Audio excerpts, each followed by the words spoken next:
What up? We're here in Antwerp today. We got a show tonight, and I thought it would be fun to sort of elaborate a little bit more on my workflow, essentially, for a night's work. Just a full-blown workflow on shooting the show, and then post-work on editing the photos themselves.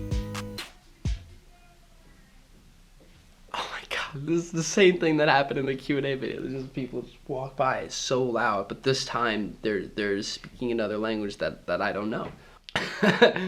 We're in Antwerp. First things first is shooting the show. As far as photos go, I usually end up around the 1200 to 1500 mark. And the reason why that is because I am a firm believer in quality over quantity. And with that said, the reason why I take so many photos per night is because I firmly believe that I'm able to find the quality within that quantity. If we're talking capturing the moment of the show, or the moment of something that happened during the show, in my opinion, those best moments are very serendipitous. They just happen in the moment.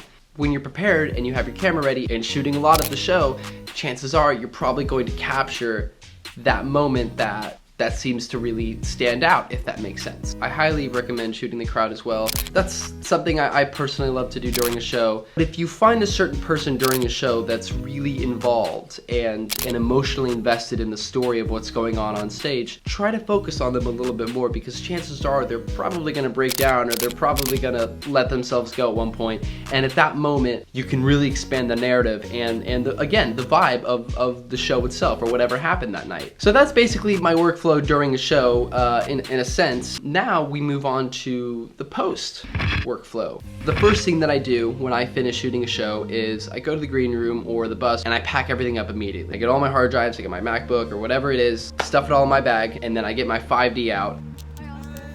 Hi. Hey.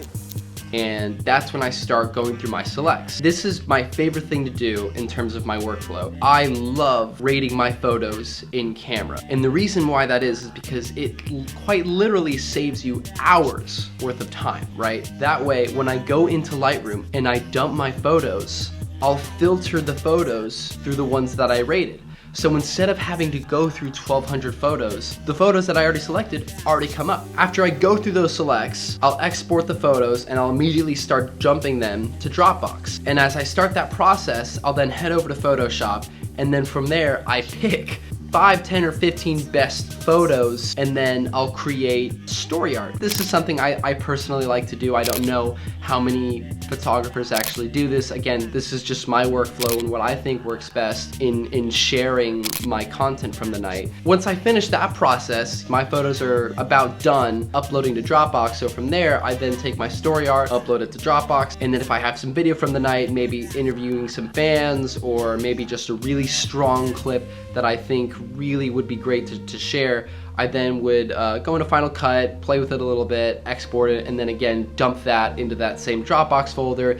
And then once everything is usually uploaded, I'll then share it through a group text with the band and the crew. This is just a personal opinion, but I do think this is the perfect workflow for concert photographers or videographers. When you shoot a lot and when you shoot as much as you can, you will find those best moments, you will find those serendipitous moments within the quantity of how much you're actually shooting. In terms of growing and expanding my work, something that I've found that's helped immensely is sharing everything that I've gotten the night before the morning of. So when people wake up and they see what you've captured every single night, and you do that for a number of tours, or you do that for a number of shows, people are gonna really start to pick up on what you're sharing and what you're creating, and how different your art is, and how different your photos are, or how different your videos are.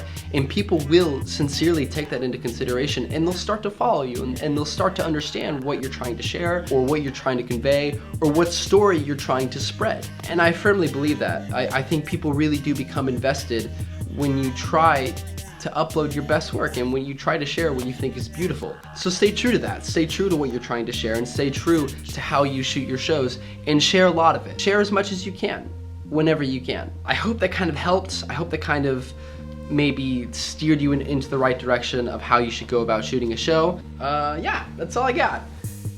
That's the soup. All right, I hope this sincerely, I hope this was a good video. Thank you for watching. I hope this helped. Thanks.